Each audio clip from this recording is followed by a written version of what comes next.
नरेंद्र मोदी ने बुधवार को राज्यसभा में रिटायर हो रहे 37 सांसदों को संबोधित करते हुए उनके योगदान की सराहना की। उन्होंने कहा कि कुछ सदस्यों का आधे से ज्यादा जीवन संसदीय कार्यप्रणाली में बीता है, जिनसे नई पीढ़ी को सीखना चाहिए। उन्होंने एचडी देवेगौड़ा, मल्लिकार्जुन खड़गे और शरद पवार के अनुभव और समर्पण की प्रशंसा की। वहीं वित्त मंत्री निर्मला सीतारमण ने सदन में विनियोग विधेयक पेश किया, जिसे वॉइस वोट से पास कर दिया गया।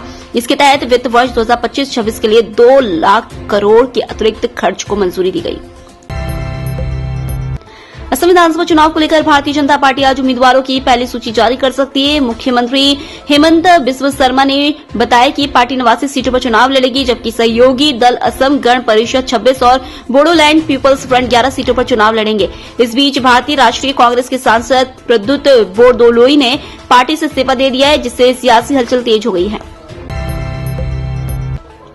देश भर में एलपीजी की खपत में गिरावट दर्ज की गई है। मार्च के पहले सप्ताह में खपत 17% कम होकर 1.147 मिलियन टन रह गई, जो पिछले साल इसी अवधि में 1.387 मिलियन टन थी। वेस्ट एशिया में जारी तनाव का असर सप्लाई पर पड़ा है।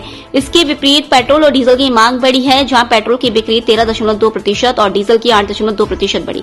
कमर्शियल गैस की कमी के कारण होटल और स्ट्रीट फूड सेक्टर पर असर पड़ा है। लोकल सर्कल सर्वे के मुताबिक 97% रेस्टोरेंट्स और 54% स्ट्रीट वेंडर्स ने अपने उत्पादों के दाम बढ़ा दिए हैं।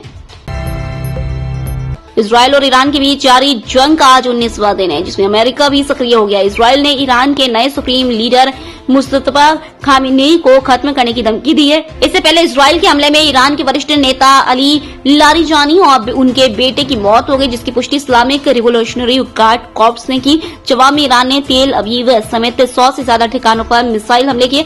वहीं अमेरिका ने हॉर्मुज स्ट्रेट के पास ईरानी मिसाइल ठिकानों पर भारी बमबारी की। उत्तर कोरिया में हुए संसदीय चुनाव में किम जोंग उन की पार्टी ने लगभग सभी सीटों पर जीत दर्ज की है। वर्कर्स पार्टी ऑफ कोरिया और उनके सहयोगी दलों को 99.93% वोट मिले, जबकि मतदान प्रतिशत 99.99% बताया गया। सुप्रीम पीपल्स असेंबली के 687 सदस्यों का चुनाव हुआ है। नए संसद का पहला सत्र जल्द प्योंगयांग में आयोजित होगा, जिसमें संविधान संशोधन और शीर्ष नेतृत्व का चयन किया जाएगा। रिपोर्ट्स के मुताबिक दक्षिण कोरिया को दुश्मन देश घोषित करने का प्रस्ताव भी लाया जा सकता है।